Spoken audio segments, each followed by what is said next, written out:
അന്ന് പുറകിന്നൊരു പെട്ടെന്നൊരു സൗണ്ട് കേൾക്കുന്നു. തിരിഞ്ഞു നോക്കുമ്പം തൊട്ട് പുറകിരിക്കുന്ന ആള് ഗ്യാസ്പിംഗ് ആണ്.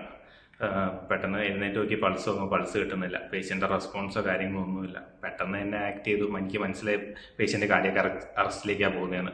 പെട്ടെന്ന് തന്നെ പേഷ്യൻ്റ് ആ സീറ്റിലേക്ക് തന്നെ കിടത്തിയിട്ട് ചെസ്റ്റ് കംപ്രഷൻ തുടങ്ങുക ചെയ്തത്. ഒരു 2 സൈക്കിൾ ആയപ്പോഴത്തേനും പേഷ്യൻ്റ് ഒന്ന് റീഗെയിൻ ആയി വന്നു. പിന്നെ ഇത് വളരെ ശബ്ദം കേട്ടോണ്ട് എണീക്കുന്നത്. തലേന്നുള്ള ഉറക്കം ഉണ്ടായിരുന്നു, നല്ല ഉറക്കത്തിലായിരുന്നു. പിന്നെ പുറകിലോട്ട് ചെന്ന് നോക്കുന്ന സമയത്ത് അഭിജിത്ത് CPR സ്റ്റാർട്ട് ചെയ്തിട്ടുണ്ടായിരുന്നു. ഉടനെ തന്നെ അവിടെ വളരെയധികം ആൾക്കാരുണ്ടായിരുന്നു, ക്രൗഡഡ് ആയിരുന്നു. അപ്പം പാനിക് ആവണ്ടെന്നുള്ള കാര്യം സംസാരിച്ചു.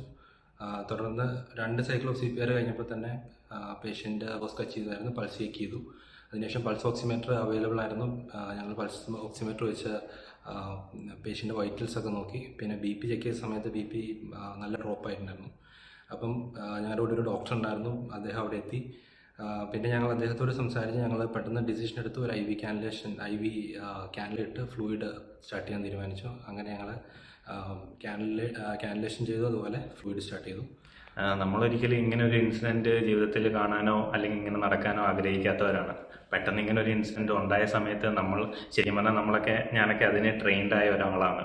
കാരണം CPR കൊടുക്കുക, പേഷ്യൻറ്റിനെ തിരിച്ച് ലൈഫിലേക്ക് കൊണ്ടുവരിക എന്നുള്ളത് നമ്മുടെ ഒരു കടമയാണ്. അതാണ് ഞാൻ ഇത്രയും കൊല്ലം നഴ്സിംഗ് ഇതിൽ പഠിച്ചതും ചെയ്തതും.